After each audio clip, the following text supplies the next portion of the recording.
nirasya sarva sandeham akikritya sudarshanam prakashita rahasyam tam vajami gurumishwaram namashristam manumapi shatriputramatra swarupam rupam tasyagrajamarupurim maturim goshtavatim radha kundam girivaramaho radhikamadavasham prapto yasya pratita kripaya shri gurum tam natosmi Shri Govinda Pararavinda Marupananyabhidashujjitan Purna Prema Rasotsavo Jalaraso Vritti Prasannananan Shajvad Krishna Katha not coming to my mind.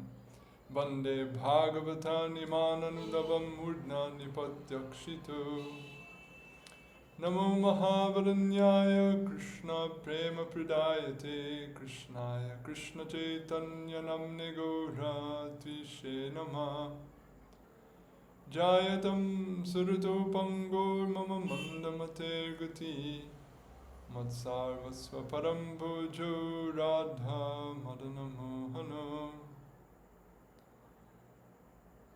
Kuladi Devatamar Madana Mohan Jara Sivak Raghunatha Rup Sanatan Jaya Rupa Sanatana Bhatta Raghunath Shri Jiva Gopala Bhatta Das Raghunath Adadana Strinam Yanter Yacheham Puna Puna Srimad Rupa Parambojo Dhūlī-lavaḥ Janma Janmani.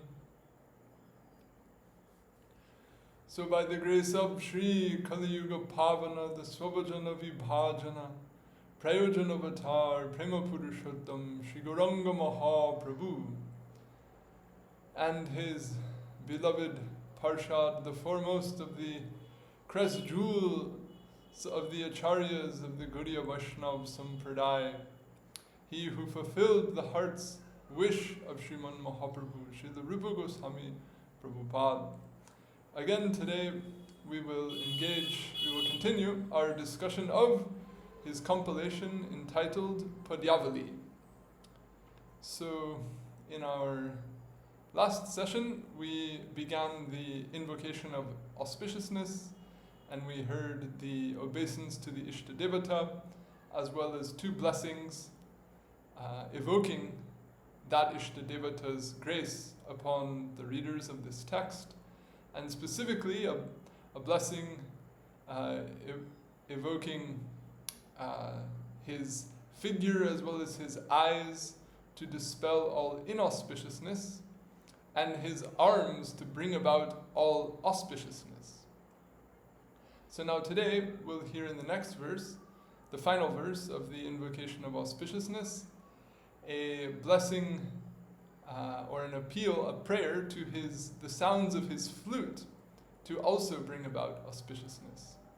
So this indicates that as Krishna's figure, his eyes, his arms are imbued with inconceivable potency to bring about all the heart's desires of his bhaktas, so too are the sounds of his flute. So we'll come now to verse 5.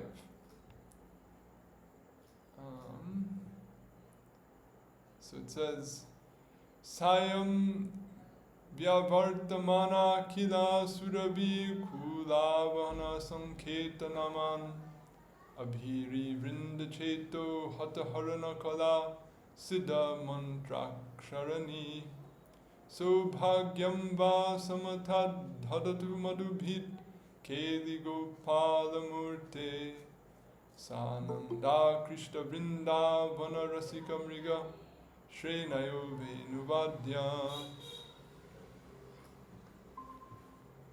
So he says, may the sounds of the flute of Madhu-bhid,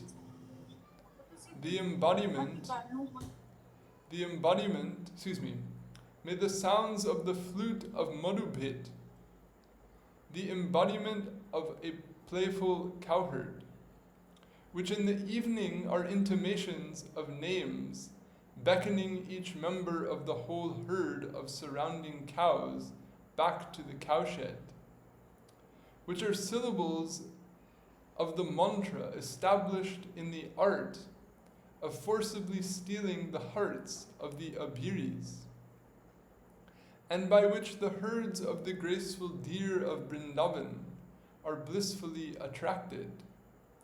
Grant you good fortune completely.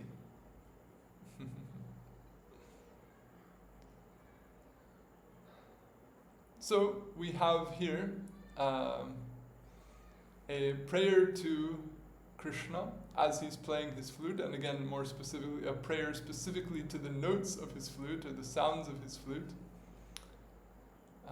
And this describes or evokes the image of Kṛṣṇa himself as this playful, youthful cowherd in the flourishing of his adolescence.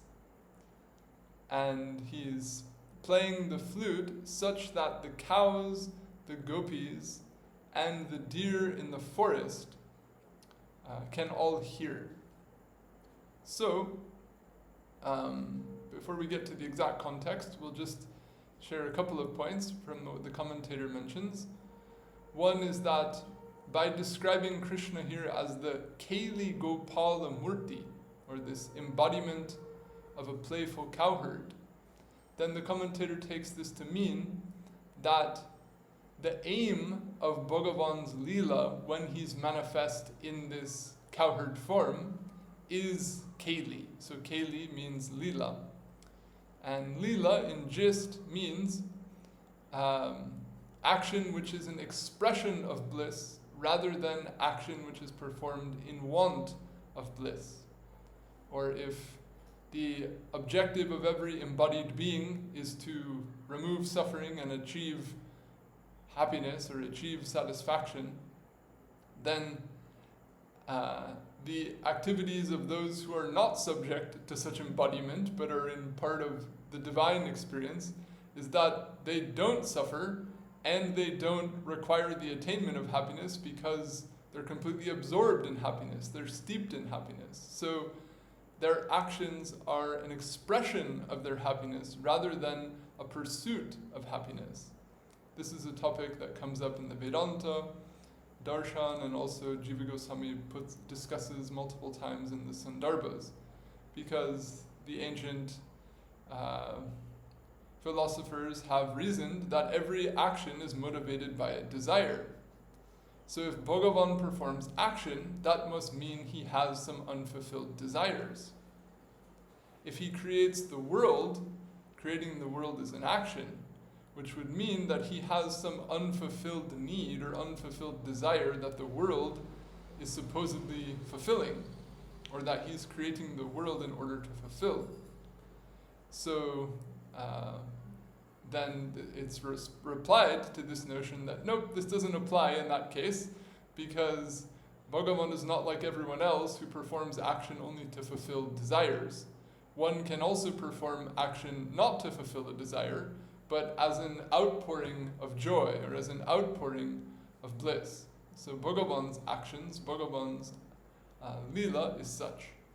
So to say here that he's a keli-gopāla-mūrteḥ, or this embodiment of a playful cowherd, is to say that his every act is an expression of bliss. It's the flourishing, it's the perpetually feedbacking, ever-increasing unfolding of his own blissful nature.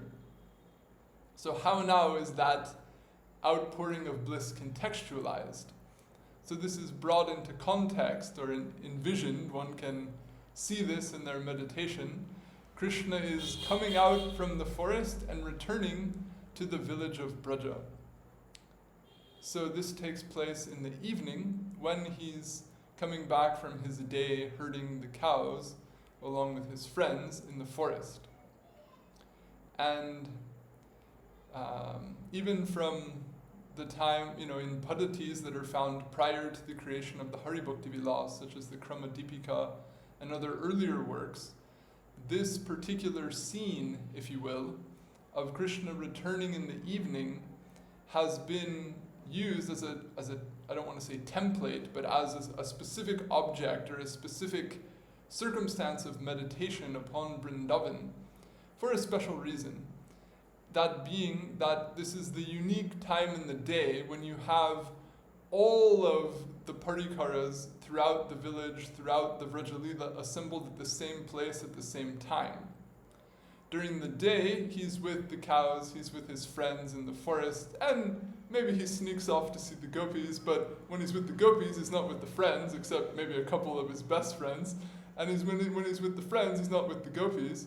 And then when he's in the house, he's with his parents and the assistants, the servants in the house. He's not with the friends, he's not with the gopis. Except at mealtime, some come around. But there isn't exactly a time where everybody is together. But this is the exception. When he comes back in the evening, or just before sunset, what you call sandhya, then he's with all his friends, he's with all the cows, and all the birds, all the animals of the forest are also, confronting the fact that again he'll be away for the night, and they'll have to wait till tomorrow when he comes back. So they're also all on the edge of the forest, sadly seeing him enter the village, and his mother, the elder women of the village, as well as the young gopis, are all feeling so much excitement, so much relief. Finally, he's been gone all day, and now he's coming back, and we're able to behold him. So they're all out, eager to catch a glimpse of him as he comes in. And Nanda Maharaj, the other elders who've done their various work throughout the day, their work is now complete, they're somewhat relaxed, and they're relieved and happy to see the lads come back with the herds, and they feel a sense of accomplishment and everything is in order.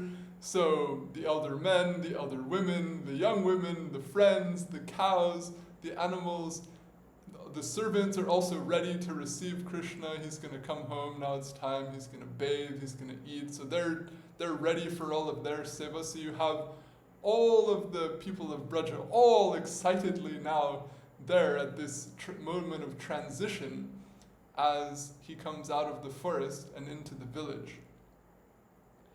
So this is described in the Bhagavatam repeatedly.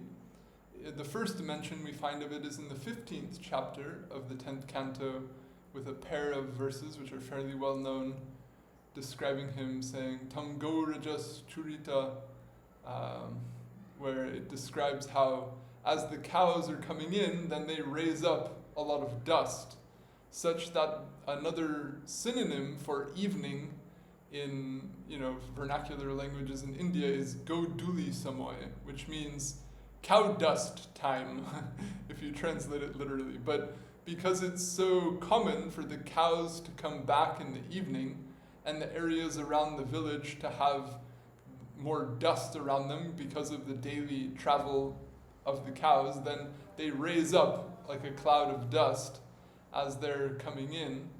So when that dust starts to appear in the air, then the people in the village know the cows are on their way in and it's evening time.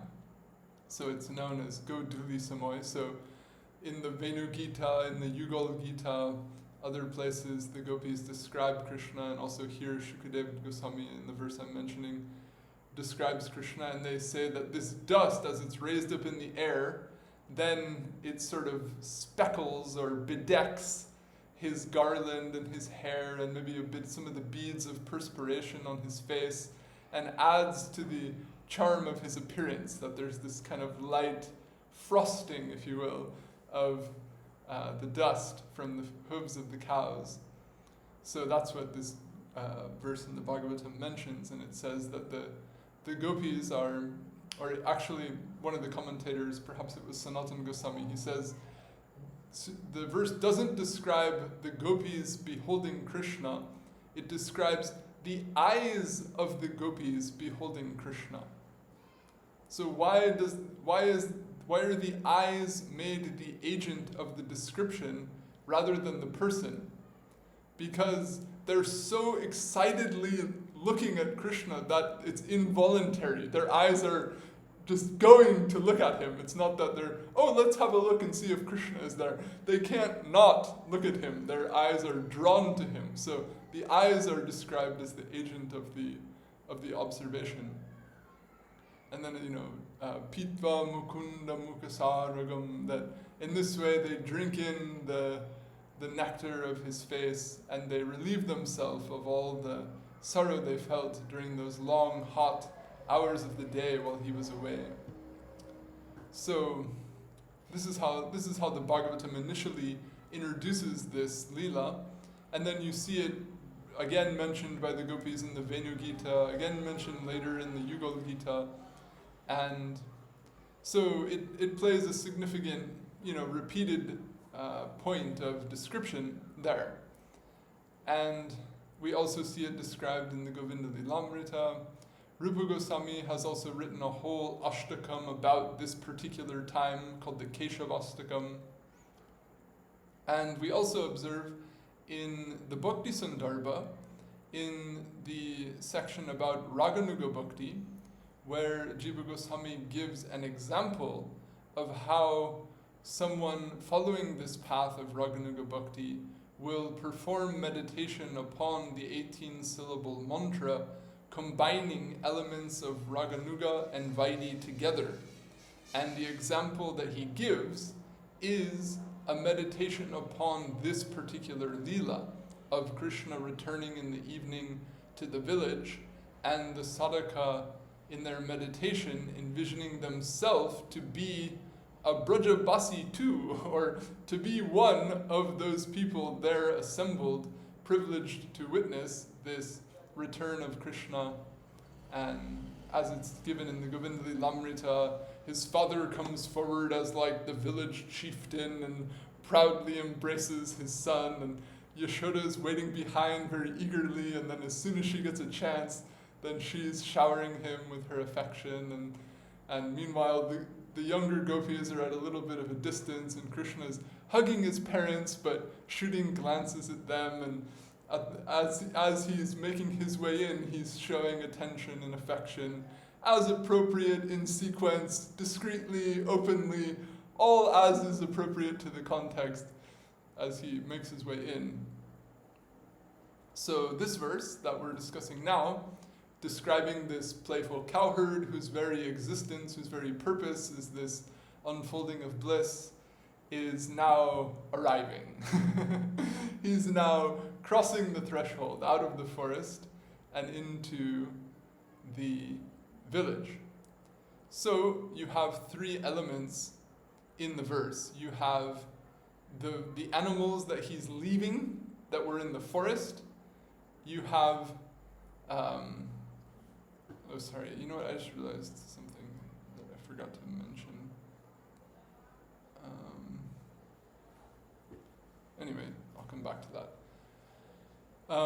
So you have the cows, you have the gopis, and you have the animals. So one point of double meaning in the verse is the word mriga. So the word mriga means deer, the animal's deer, but it can also mean an animal in general. So you can interpret the verse to mean either that the deer were all listening to the flute song, which is certainly plausible since deer are well known in Sanskrit literature to be charmed by music and charmed by flute music. In fact, the hunters using flute music to catch the attention of deer, cause them to stop and then shoot them with arrows is a common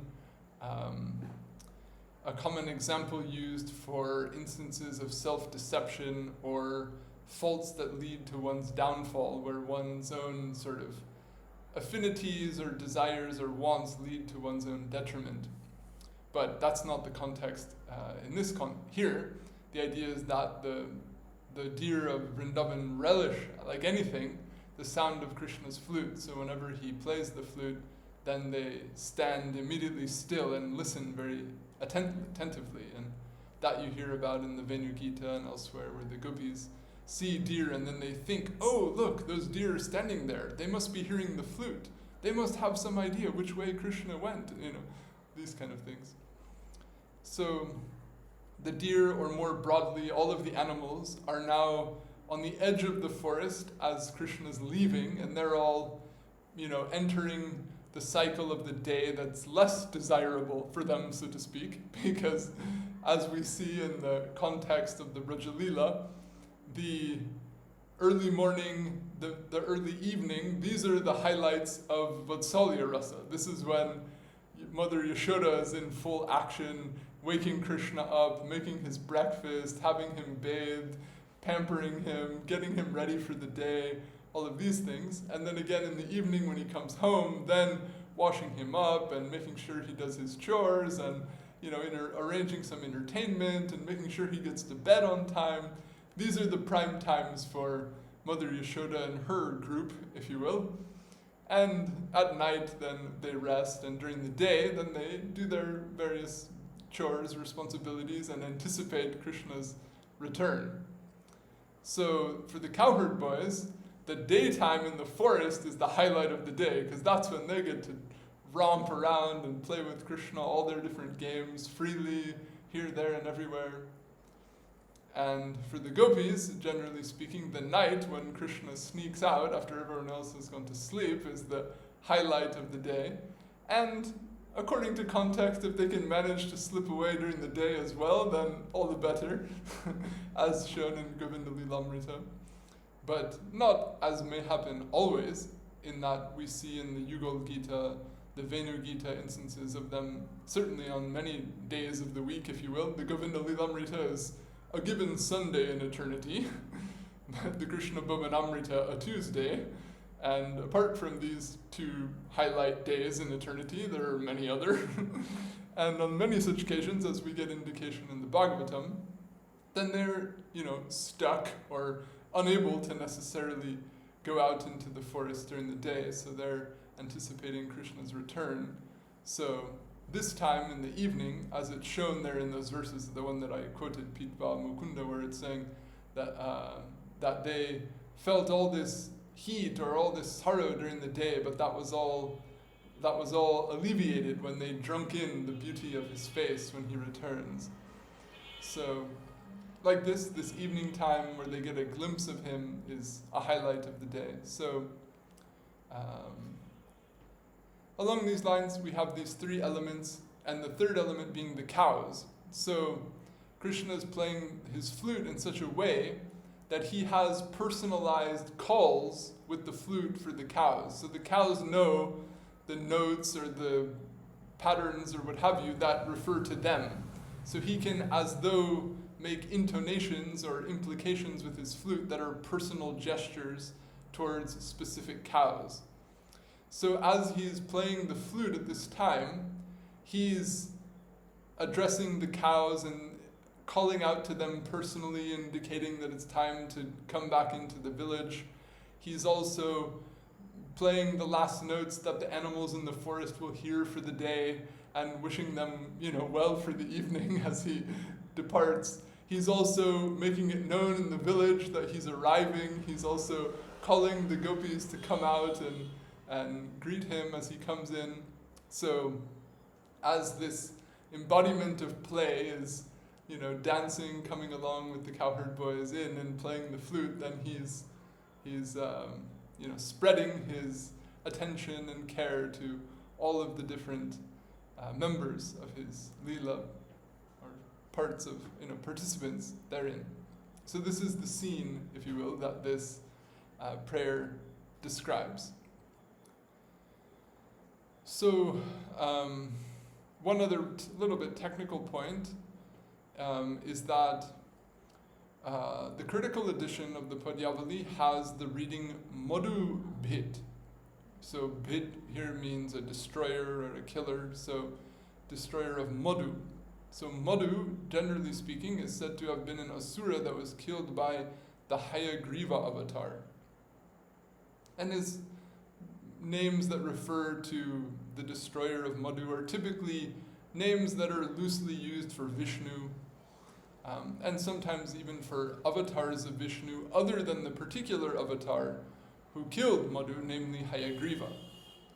So it's not, so to speak, unfounded or impossible that this name Madhu-bhid could also be used for Kṛṣṇa, because Kṛṣṇa, Vishnu, non-different.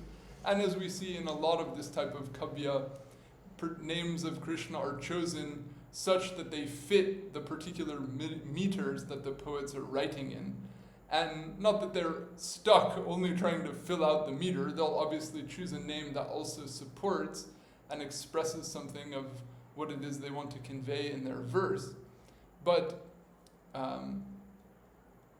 sometimes the names are chosen, in a way that works and fits the meter, so to speak. So that's one way it's taken. However, in the reading that the commentator has, we don't find Madhu-bhid, we find Mura-bhid, or destroyer of Mura. So this seems more plausible, because Mura was an asura that was killed by Kṛṣṇa. He was like this guardian that lived in the moat of, was it Narakasura or one of those Banasura? I forget. One of those asuras that Kṛṣṇa had a big battle with when he went there with Satyabhama to challenge them. Then this Mura asura arose out of the moat like this nasty submarine monster, like rah, and then they had a battle and Kṛṣṇa finished him off. So this is how he gets these names, Mura-bhid or Murari, and other such names.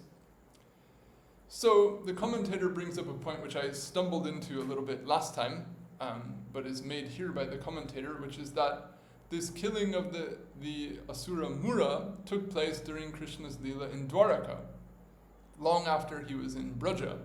But this Leela that is described in this verse, all about him playing the flute, is very vividly a Leela about Braja.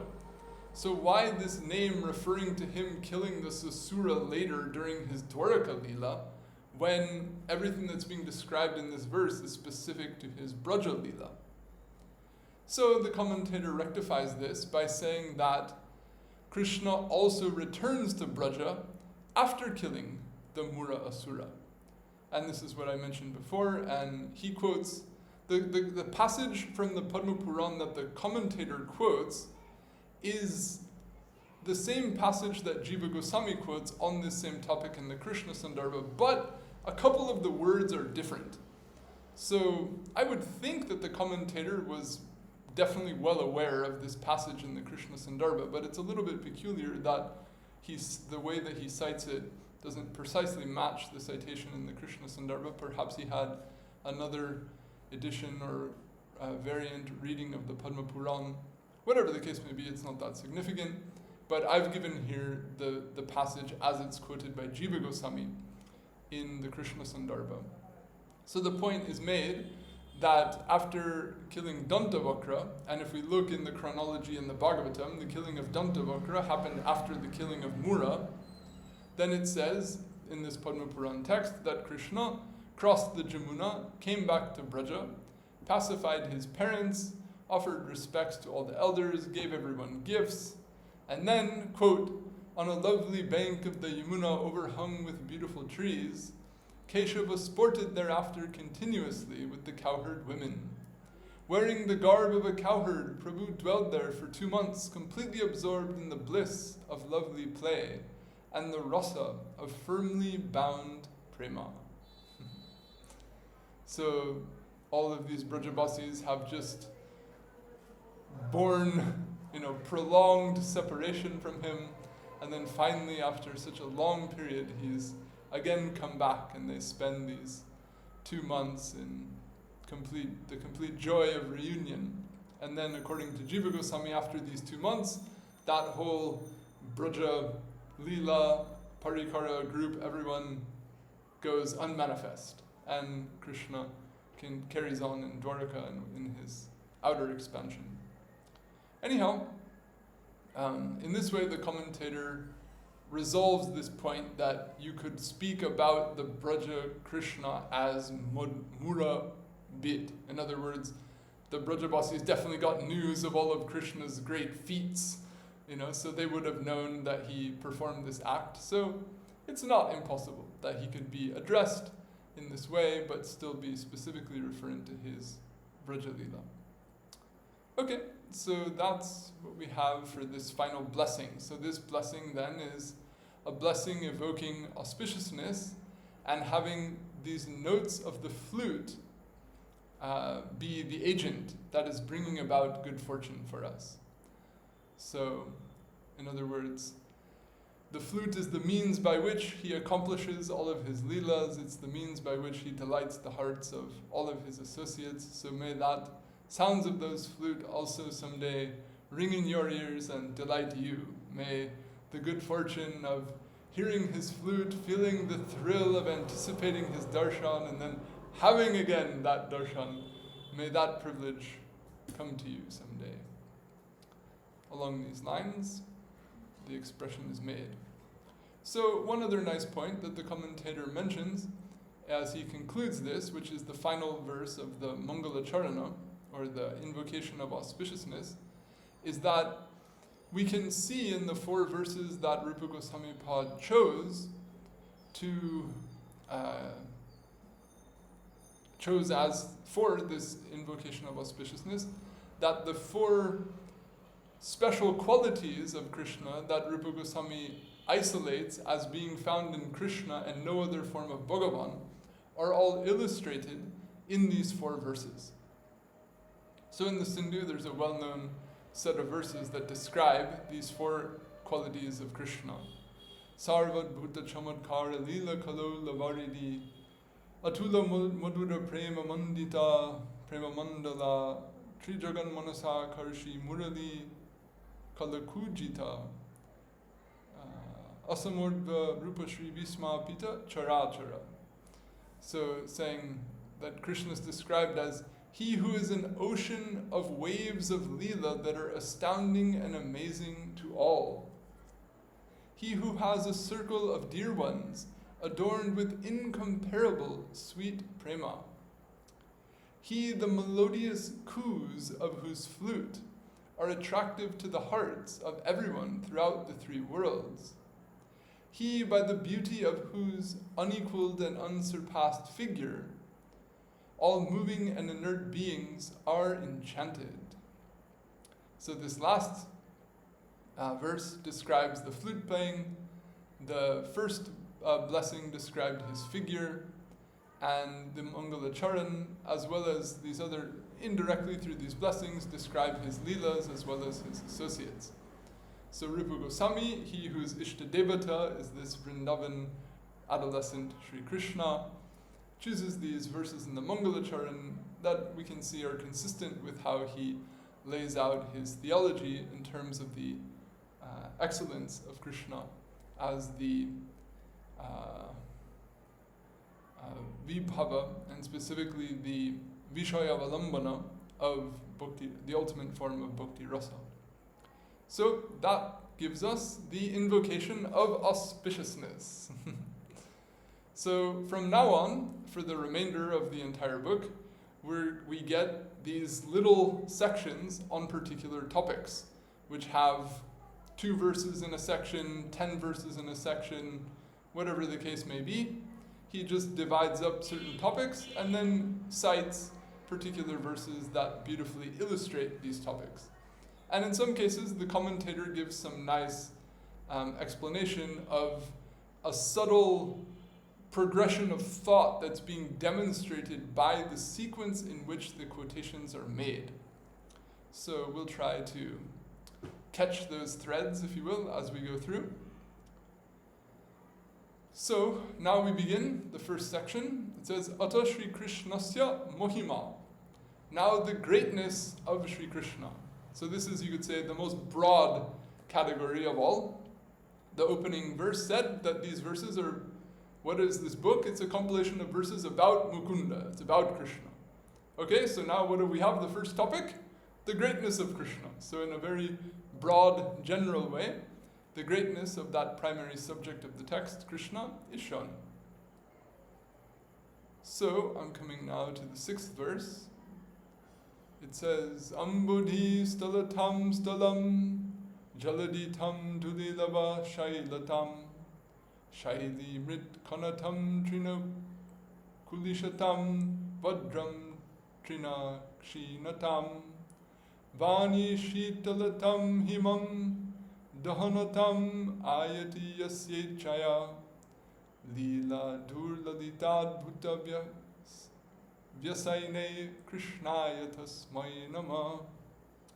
Obeisance unto him, Kṛṣṇa, he of mischievous and astonishing affinity for Leela, by whose wish an ocean assumes the state of being dry land, the state of being an ocean, a particle of dust the state of being a mountain the state of being a particle of earth, a blade of grass the state of being a thunderbolt the state of being a blade of grass, fire the state of being cold, and snow the state of being fire. So in other words, he who can turn anything into its opposite.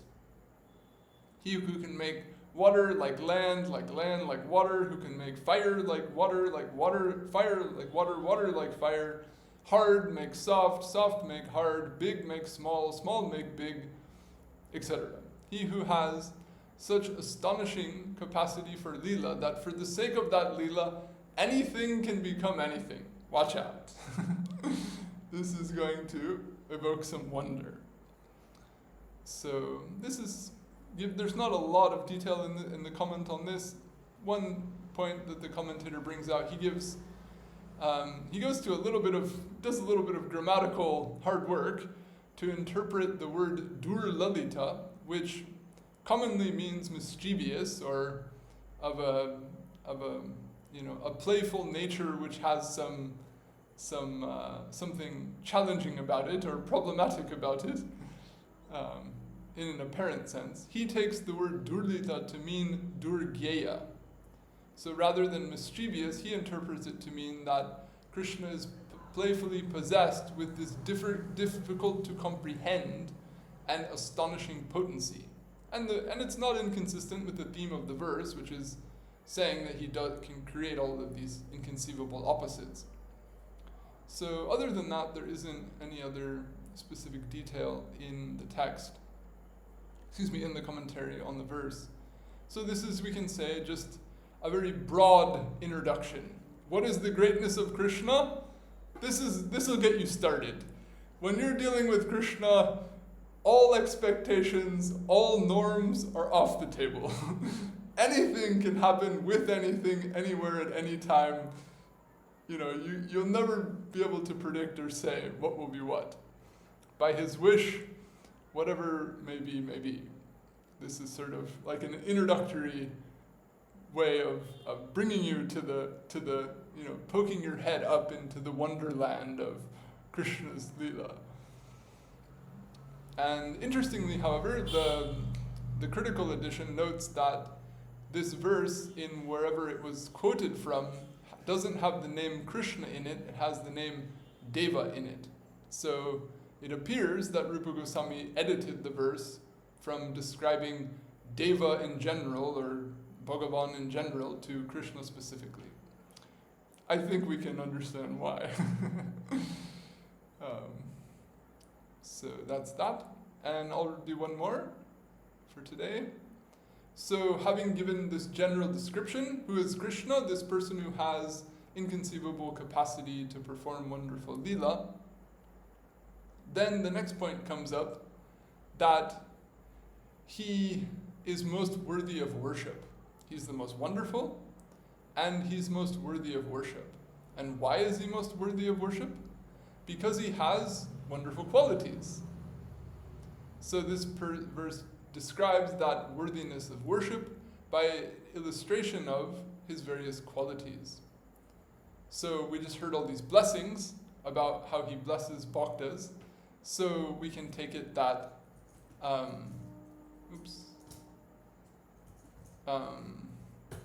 that these qualities are the qualities with which he brings about that auspiciousness and that good fortune that was described in those blessings. So he says, Vatsalyadabhaya pradhana samayad artarti nirvapanad udaryadagashoshanadā ghanita Shreya para prapanat. Sevya Shripati-riva sarva jagatam ete yata sakshinaha. Praladascha vibhishanascha karirat panchalyahaldya dhruva. By virtue of his nurturing affection, vow to grant fearlessness, extinguishing the distress of the distressed, magnanimity, exhaustion of sin, and causing the attainment of an abode of incalculable auspiciousness, for which, respectively in order, these are the witnesses: Prahlad, Vibhishan, Gajendra, Draupadi, Ahalya, and Dhruva. Shripati alone is the worthy object of worship for the entire world. Okay, so the subject of the verse is someone named Shripati. So who is Shripati? Typically, Srinidhi, Shripati, Shrivas, these are names of Narayan. In other words, he who is the husband of Shri, Lakshmi, or is the abode of Shri, Lakshmi. But our commentator, and consistent with Rupa Goswami's line of thought, he takes the name Shripati to refer to the Lord or the beloved of the Lakshmi of Vṛndavan, meaning Radharani. So we can take Shripati to mean Radhanath, or to mean Kṛṣṇa, who's the Lord of Radharani. So he is the most worthy object of worship for the entire world. Why? Because we see that he exhibits such wonderful qualities in his reciprocation with the people who worship him. So this verse lists those qualities and gives examples of when he showed those qualities. So the first one says, his nurturing affection. And who is the object of this affection? Prahlad. So now you could lecture on this verse for weeks. Then you could go into a whole days of lecturing on the Prahlad Charit. And then that he gave fearlessness to Vibhishan. Then you could give as many classes you want on the Ramayana. And then Gajendra. And then Gajendra Mokshan Lila. And you could go on and on and on about this for a long time, if you so wished. And if you had such a wish, good upon you. That's a noble wish. But I'm going to keep it short. I'm not going to narrate all of these histories. I think most of anyone who's listening to this is well acquainted with these points. So just in a nutshell, he showed this Vatsalya to Prahlad. Prahlad was so much in need of Vatsalya because the normal person that you get Vatsalya from, your parents, were not providing that for him. Rather, his father was trying to murder him repeatedly and brutally.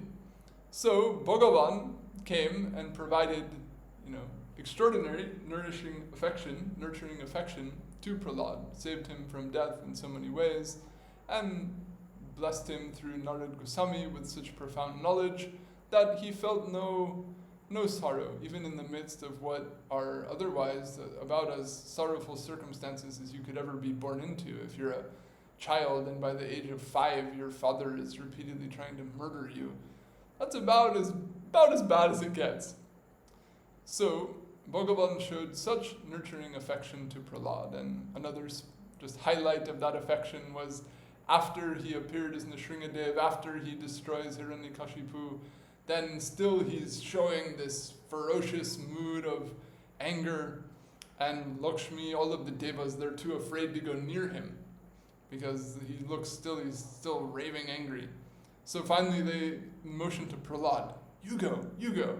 And then when Prahlad goes in front, then Bhagavan with his club, his paw, takes him on his lap and shows him affection. He chills out and becomes warm and soft. And this is where I think it's Sridhar Swami, he writes a pranam saying, for the asura, you're fierce like a lion, but for your bhakta, you're affectionate like that lioness is to her cubs.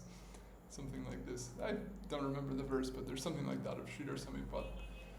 Anyhow, affection to Prahlad, then granting of fearlessness to Vibhishan. So I think this is well known. Vibhishan was the brother of Ravana, but he understood that Ravana was wayward, so he became a traitor in the worldly sense and, betrayed his brother and took shelter in Lord Ram.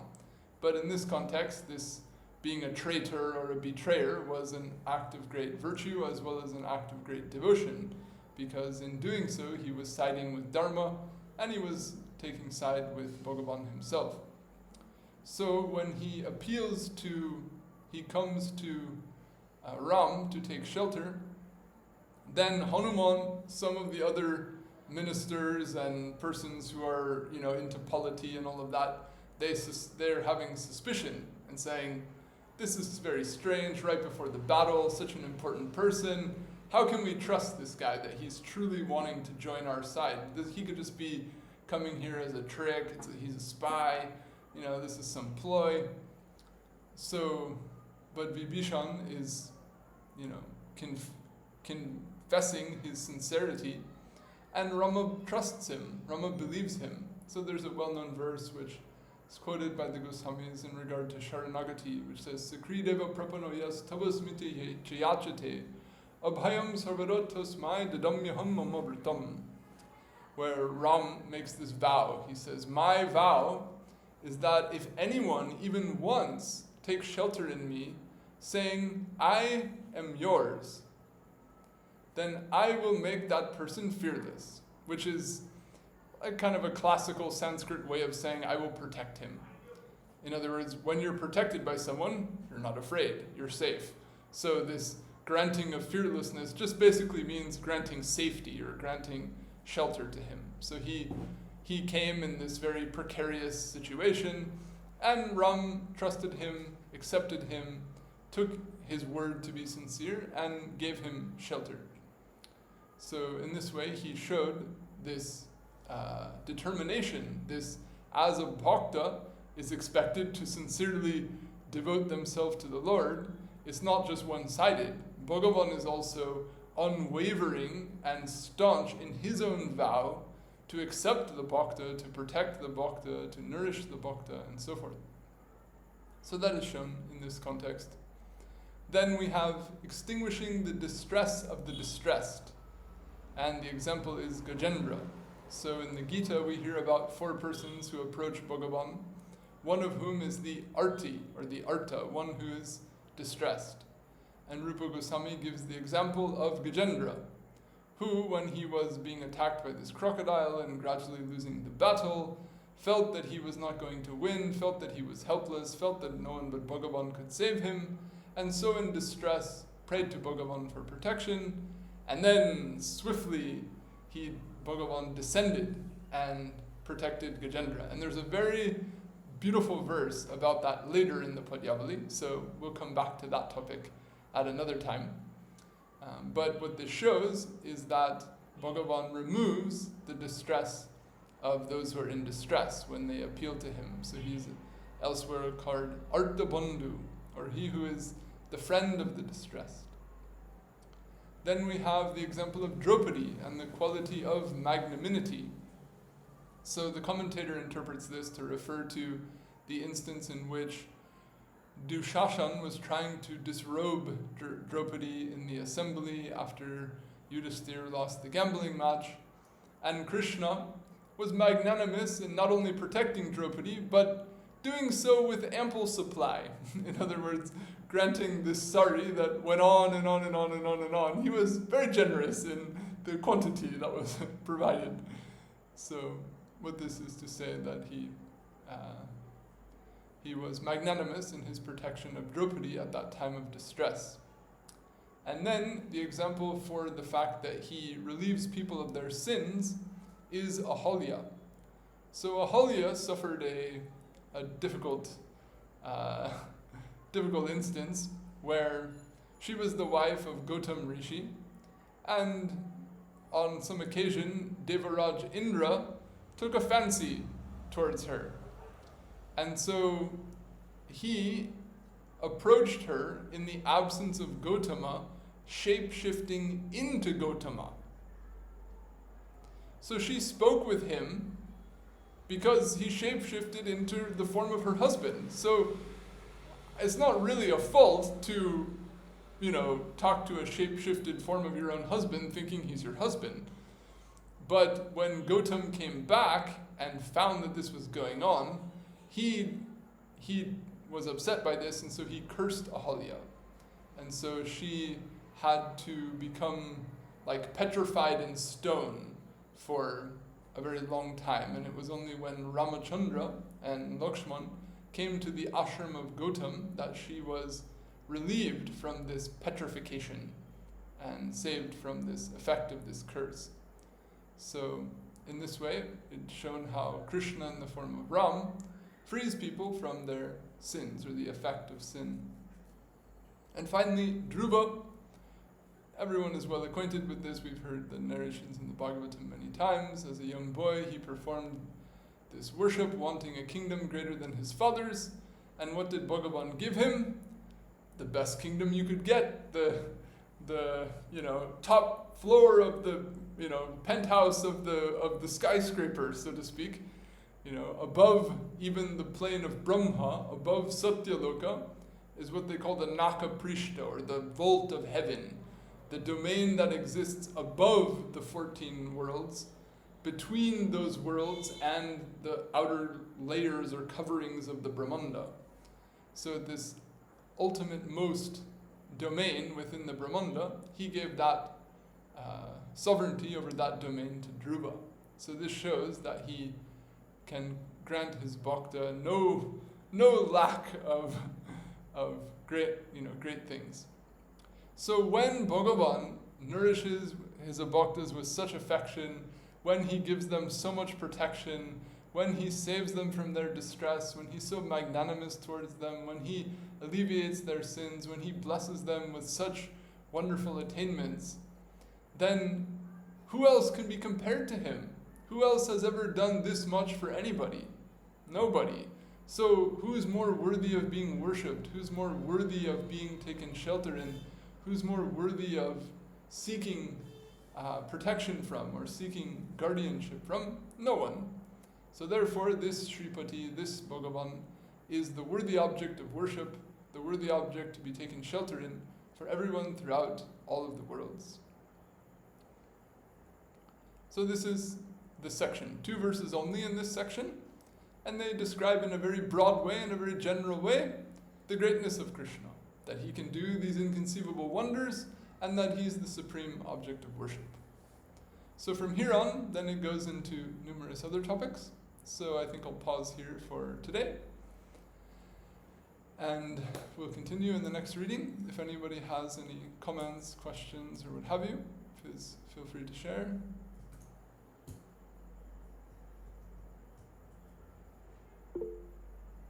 Yes. Thank you very much, Papa, for the class. I have a few questions which are coming out from my ignorance. I don't know anything about this avatar Hayagriva, which you mentioned during the class. Was it an avatar of Vishnu? And in which form, in which yuga was he on earth? Those are details I myself don't keep tabs on so much.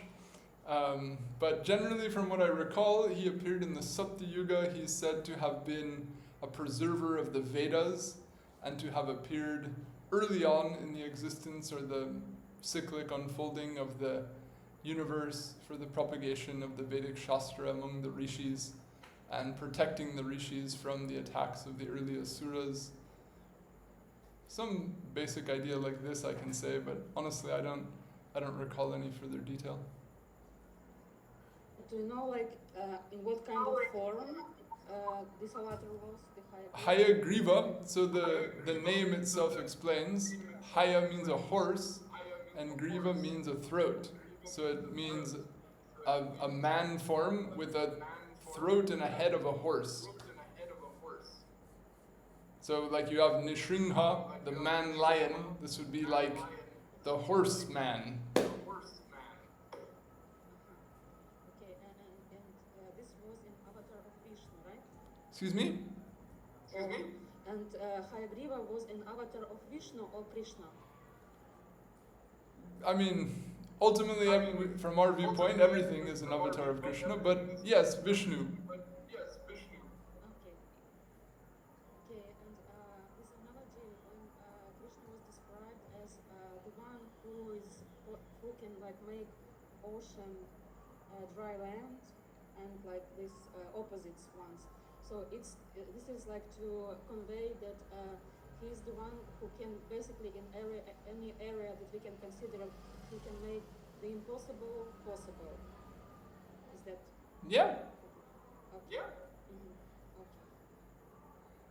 Okay. And we could take it, there's descriptions, I think it's in the Veṇu-gīta, where they describe how when he plays the flute, then things that are mobile become immobile. The bulls stand with the cud in their mouth, they can't even chew, they're spellbound. But the Yamuna, that's normally always flowing, the Yamuna stops, And then, the clouds are seeming to sing or to, reverberate in sync with the flute. So what is quiet becomes audible, what is immobile becomes mobile. Like this, we can take it in the context of Braja.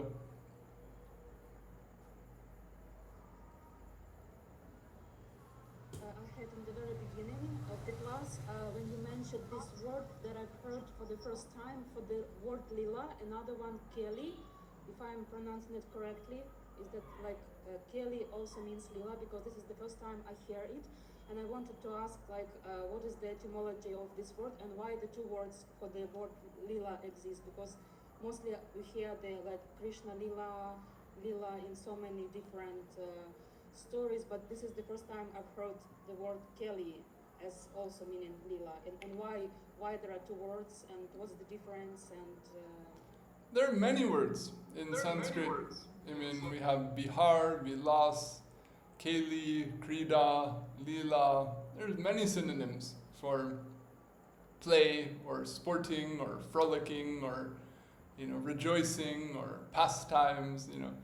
Like the same thing in English, we have many words, and sometimes certain words carry certain edges of connotation which are not always intended but sometimes are intended, and that certain words for play are used more in the sense of things that resemble like sport in the practical sense of wrestling or something like that. And then there's certain words that are used for play when the connotation has a context of amour, or it has, an element of that in it. Then krida, keli, those words are used more in that context, but not limited to that, but have sometimes some overtone in that sense. So, according to the beauty of Sanskrit, there are many, many words with similar meanings, so that enables poets to use, to express many things in different meters, because they can speak of the same concept using words that fit the meters that they're writing in. So there's utility to all of these different words, as well as creating alliteration, creating double meanings, using, all the tricks that poets have to convey both, beauty and sound as well as meaning together.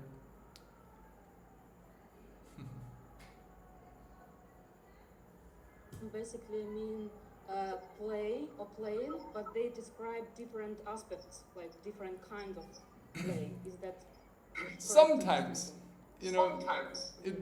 generally they're synonymous, but they may carry some subtle connotation in certain contexts. Like Vikriditam Brajabadhu-bhiridam cha Vishnu, this famous verse at the end of the Rasalila, where it's saying Vi-kridita. So krida is a synonym with keli, lila. But when he says Vi-kridita, meaning some special play, then what he's referring to is this Rasalila that just happened. So sometimes it carries that sense, but sometimes not. So just according to context, we can gather what is the intention.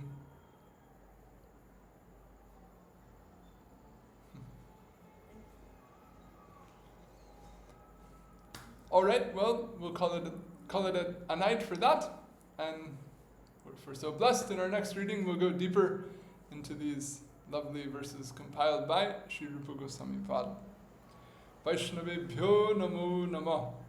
Jai Shri Guru, Jai Shri Gaur, Jai Jai Shri Shri Radhe Shyam. Jai Jai Shri Radhe Shyam.